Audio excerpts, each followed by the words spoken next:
हाँ तो बच्चों, अब हम सोलर सिस्टम पढ़ेंगे और सोलर सिस्टम के बीच में सूर्य होता है और फिर बुध ग्रह की कक्षा होती है और फिर ये शुक्र ग्रह है हमारा और फिर हमारी पृथ्वी है और फिर हमारा मंगल ग्रह है और इन चारों ग्रह को हम आंतरिक ग्रह बोलते हैं।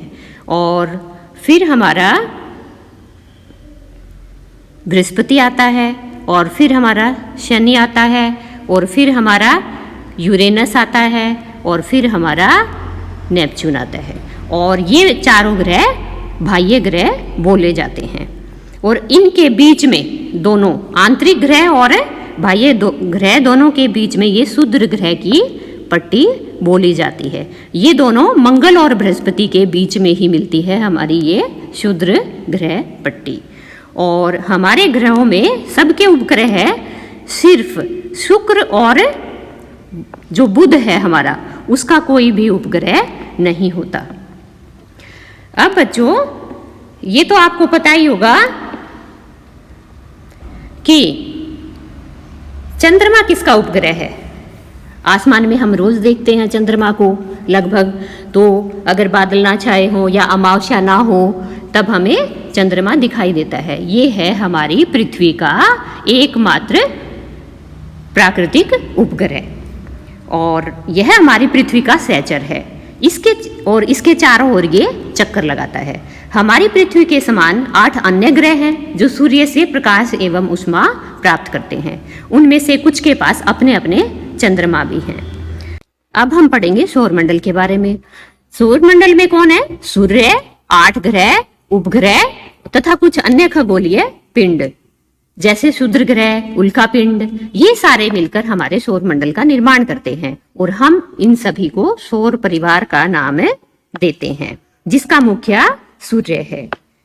अब सूर्य इसका मुख्य है तो सूर्य के बारे में पढ़ लेते हैं। सूर्य जो है सौरमंडल के केंद्र में स्थित है और यह बहुत बड़ा है एवं अत्यधिक गर्म गैसों से बना है। इसके खिंचाव बल के कारण, इसके आकर्षण के कारण ही ये अपने सौरमंडल को बांधे रखता है। आप सोचते होंगे कि कैसे जो है सूर्य के चारों ओर ये घूमते हैं, गिरते नहीं क्या कभी सारे ग्रह या उपग्रह जो भी है? ये गिरते नहीं है बच्चों। क्यों? क्योंकि सूर्य का एक क्या है, खिंचाव बल है, आकर्षण बल है। जैसे हमारी पृथ्वी का गुरुत्वाकर्षण बल है, वैसे ही क्या है, सूर्य भी क्या है, अपने बल से इन सबको बांधे रखता है। सूर्य सौरमंडल के लिए प्रकाश एवं ऊष्मा का एकमात्र स्रोत है, लेकिन हम इसकी अत्यधिक तेज ऊष्मा को महसूस नहीं करते हैं क्योंकि सबसे नजदीक का तारा होने के बावजूद भी यह हमसे बहुत दूर है, जो कि लगभग 15 करोड़ किलोमीटर दूर है। अब हम आते हैं, क्या आप जानते हैं पौराणिक रोमन कहानियों में सोल सूर्य देवता को कहा जाता है और सौर शब्द का अर्थ होता है बच्चों सूर्य से संबंधित, और इसीलिए सूर्य के परिवार को सौरमंडल नाम दिया गया है। और अब आपसे ये कह रहा है कि सौर शब्द का उपयोग करते हुए अधिक शब्दों को लिखो। अब एक का एग्जाम्पल मैं दे देती हूँ आपको, एक का उदाहरण मैं दे देती हूँ आपको। सौर ऊर्जा। शब्द की उत्पत्ति। शब्द की उत्पत्ति ऐसे बहुत से शब्द जिनका उपयोग हम एक भाषा में करते हैं, अक्सर वे दूसरी भाषाओं से लिए गए शब्द हो सकते हैं। उदाहरण के लिए ज्योग्राफी एक अंग्रेजी शब्द है और यह ग्रीक भाषा से लिया गया शब्द है जिसका अर्थ है पृथ्वी का विवरण। किसका अर्थ है ये? ज्योग्राफी का। यह 2 ग्रीक शब्दों से मिलकर बना है जिसमें जी और ग्राफिया आता है। और अधिक जाने पृथ्वी के संबंध में तो जो प्लस लॉजी, इसका मतलब होता है पृथ्वी का अध्ययन। जो प्लस मैट्री, इसका मतलब होता है पृथ्वी का मापन। जो प्लस ऑइड, इसका मतलब होता है पृथ्वी के आकार के अनुरूप। अब आते हैं बच्चों, अब हम सौरमंडल की बात कर रहे हैं तो इसके ग्रहों के बारे में पढ़ते हैं। हमारे सौरमंडल में 8 ग्रह हैं। सूर्य से दूरी के अनुसार वे हैं बुध, शुक्र, पृथ्वी, मंगल, बृहस्पति, शनि, यूरेनस तथा नेपच्यून। सूर्य से उनकी दूरी के अनुसार अंग्रेजी में ग्रहों के नाम याद रखने का एक आसान तरीका है बच्चों, ये sentence, my very efficient mother just served us nuts. अब इसमें माई जो है वो मरकरी, इस माई का एम जो है वो मरकरी को रिप्रेजेंट करता है, और वेरी का वी जो है वीनस जिसे शुक्र कहते हैं, और एफिशिएंट का ई हमारी पृथ्वी अर्थ को, और मदर का एम मंगल ग्रह के मार्स एम, जस्ट का जे जुपिटर जो बृहस्पति ग्रह है, और सर्व्ड का एस सैटर्न जो शनि ग्रह है, और अस से यूरेनस, और नट्स का एन नेपच्यून को प्रदर्शित करता है। सौर मंडल के सभी 8 ग्रह एक निश्चित पथ पर सूर्य का चक्कर लगाते हैं। जो भी ग्रह है वो उनकी अपनी एक निश्चित कक्षा होती है, वो किसी एक दूसरे की ग्रह को काटते नहीं हैं, किसी और दूसरे के रास्ते में नहीं आते हैं, और ये सारे बच्चों एक दीर्घ वृत्ताकार में फैले हुए हैं। अब यहाँ पे मैं बनाती हूँ दीर्घ वृत्ताकार, ये एकदम से गोल नहीं है इनकी कक्षा, इनकी कक्षा एकदम से गोल नहीं है। जैसे ये सूर्य हो गया, और ये कैसे ऐसे ऐसे दीर्घ वृत्ताकार कक्ष में, दीर्घ वृत्ताकार कक्ष में ये अपना चक्कर लगाते हैं सभी, इसके चारों ओर ऐसे दीर्घ वृत्ताकार कक्षा होती है इनकी। अपनी कक्षा में सूर्य के चारों ओर जो ये चक्कर लगाते हैं वो, उसमें बुध सूर्य के सबसे नजदीक है, और बुध को इसमें 88 दिन लगते हैं सूर्य के चारों ओर चक्कर लगाने में। शुक्र को पृथ्वी का जुड़वा ग्रह माना जाता है क्योंकि इसका आकार एवं आकृति लगभग पृथ्वी के ही समान है। अब यहाँ पे प्रश्न बनता है कि शुक्र को जुड़वा ग्रह क्यों माना जाता है पृथ्वी का? तो क्यों माना जाता है? क्योंकि इसका जो आकार एवं आकृति है वो लगभग पृथ्वी के ही समान है। तो अब अभी तक प्लूटो भी एक ग्रह माना जाता था, परंतु अंतरराष्ट्रीय खगोलीय संगठन ने अपनी बैठक जो अगस्त 2006 में हुई उसमें निर्णय लिया कि जो प्लूटो है और जो 2003 यूबी 313 है ओसिरस है, उनको हम बोने ग्रह कहेंगे। अब इनको बोने ग्रह क्यों कह दिया गया और प्लूटो को क्यों निकाल दिया गया ग्रहों की समूह से? क्योंकि प्लूटो जो है बाकी ग्रह की कक्षा को काटता था, और आपको मैंने पहले ही बताया है कि ग्रहों में क्या विशेषता होती है कि वो अपनी ही निश्चित कक्षा में चक्कर लगाते हैं, किसी और की कक्षा को वो नहीं काटते। क्या आप जानते हैं रात में आसमान को देखकर मनुष्य हमेशा से मोहित हुआ है। खगोलीय पिंड एवं उनकी गति के संबंध में अध्ययन करने वालों को खगोल शास्त्री कहते हैं। अब पूछेगा आपसे कि खगोल शास्त्री किसे कहते हैं? रात को जो आसमान में हम चमकते तारे व अन्य आकृतियां देखते हैं वो क्या है? खगोलीय पिंड है, और उन सभी का अध्ययन करने वाले को हम क्या कहेंगे? खगोल शास्त्री कहेंगे। आर्यभट्ट जो थे, जो प्रसिद्ध थे, वो भारत के प्रसिद्ध खगोल शास्त्री थे, और आज विश्व के सभी भागों में खगोलविद ब्रह्मांड के रहस्यों को खोजने में लगे हैं।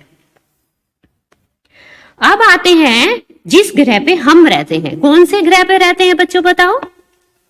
पृथ्वी। हम पृथ्वी पर रहते हैं, और यह सूर्य से दूरी के हिसाब से तीसरा ग्रह है, और आकार में यह 5वां सबसे बड़ा ग्रह है। यह ध्रुवों के पास थोड़ी चपटी है। अब कैसे है चपटी?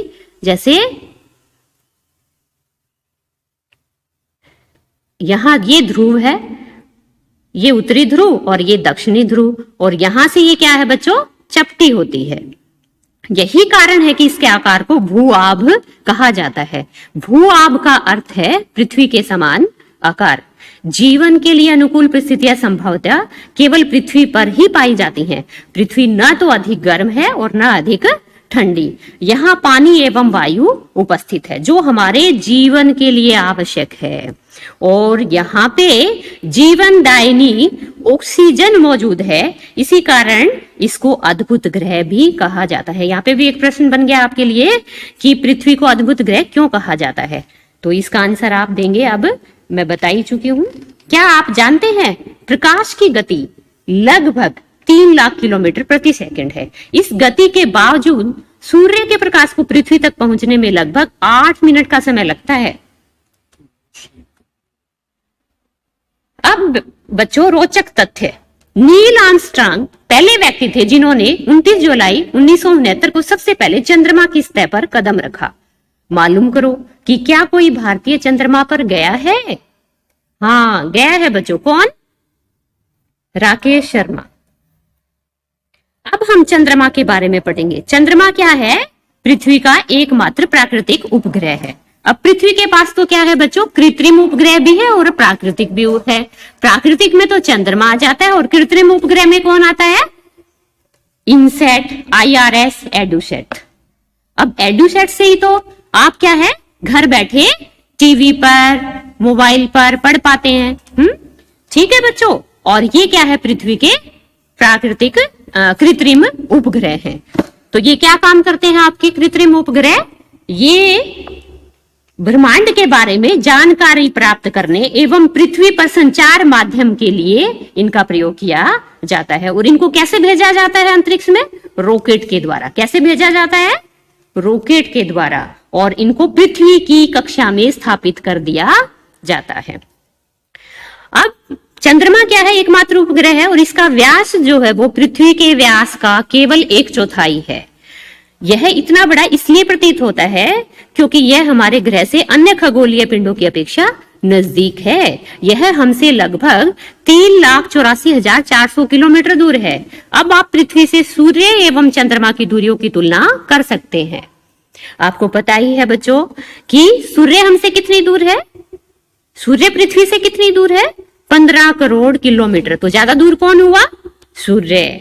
तो ज्यादा दूर सूर्य है और फिर भी वो बड़ा दिखाई देता है। ऐसा क्यों? क्योंकि सूर्य का आकार बहुत बड़ा है और उसकी दूरी से वो क्या है, फिर भी क्योंकि चांद छोटा है, चांद हमारे पास है और सूरज बहुत हमसे दूर है और बहुत बड़ा है, इसलिए फिर भी वो हमें बड़ा दिखाई देता है। जीव एवं पौधों को जीवित रहने तथा विकास करने के लिए किन तत्वों की आवश्यकता होती है? तो बताइए बच्चों, किन की आवश्यकता होती है? हमें जीवित रहने के लिए, हम जीव हैं और हमें किन की आवश्यकता होती है? वायुमंडल से हमें ऑक्सीजन की जरूरत होगी, पौधों को कार्बन डाइऑक्साइड की जरूरत होगी और पीने के लिए पानी और खाने के लिए भोजन। ठीक है बच्चों।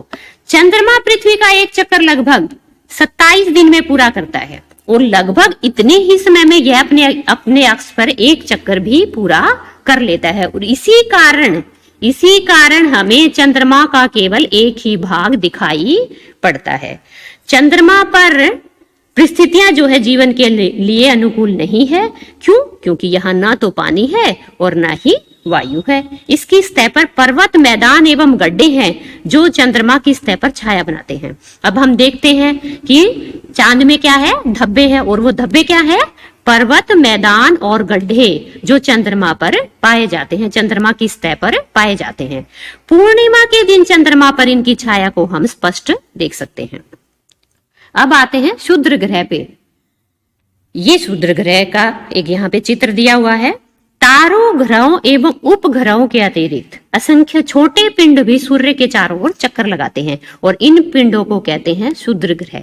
ये मंगल एवं बृहस्पति की कक्षाओं के बीच पाए जाते हैं। मैंने अच्छे से बताया था, सोलर सिस्टम जो आया था उसमें मैंने दिखाया था आपको कि मंगल और बृहस्पति के बीच में किसकी, कौन थे? क्षुद्र ग्रह की एक पट्टी थी। वैज्ञानिकों के अनुसार क्षुद्र ग्रह के ही भाग होते हैं जो कि बहुत वर्ष पहले विस्फोट के बाद ग्रहों से टूटकर अलग हो गए। तो जो ग्रहों की प्रकृति है, जो ग्रहों में जो चट्टानी टुकड़े हैं वो ये ही इन्हीं से निर्मित है। अब है उल्का पिंड। सूर्य के चारों ओर चक्कर लगाने वाले पत्थरों के छोटे छोटे टुकड़ों को उल्का पिंड कहते हैं। ये भी बच्चों क्या है? सूर्य के चारों ओर चक्कर लगाते हैं। कभी कभी ये उल्का पिंड पृथ्वी के इतने नजदीक आ जाते हैं कि इनकी प्रवृत्ति पृथ्वी पर गिरने की होती है और इस प्रक्रिया के दौरान वायु के साथ घर्षण होने के कारण ये गर्म होकर जल जाते हैं। फलस्वरूप चमकदार प्रकाश उत्पन्न होता है। कभी कभी कोई उल्का पूरी तरह जले बिना पृथ्वी पर गिरती है जिससे धरातल पर गड्ढे बन जाते हैं। तो आपने कभी देखा होगा ऐसे टूटते तारे को?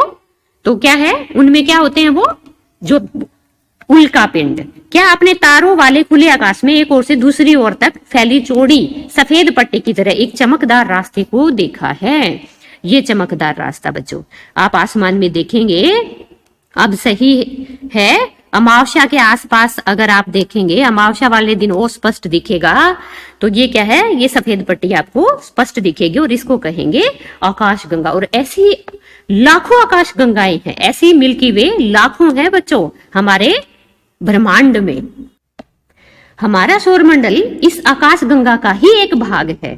प्राचीन भारत में इसकी कल्पना आकाश में प्रकाश की एक बहती नदी से की गई थी, इस प्रकार इसका नाम आकाश गंगा पड़ा था। अब क्या कहते हैं, आकाश गंगा क्यों नाम रखा इसका? पहले क्या सोचते थे कि ये जो है गंगा आई है निकल के शिव की जटाओं से, इसलिए इसका नाम जो है आकाश गंगा रख दिया था। पृथ्वी पे पहुंची है ये यहां से निकल के। आकाश गंगा करोड़ों तारों, बादलों तथा गैसों की एक प्रणाली है।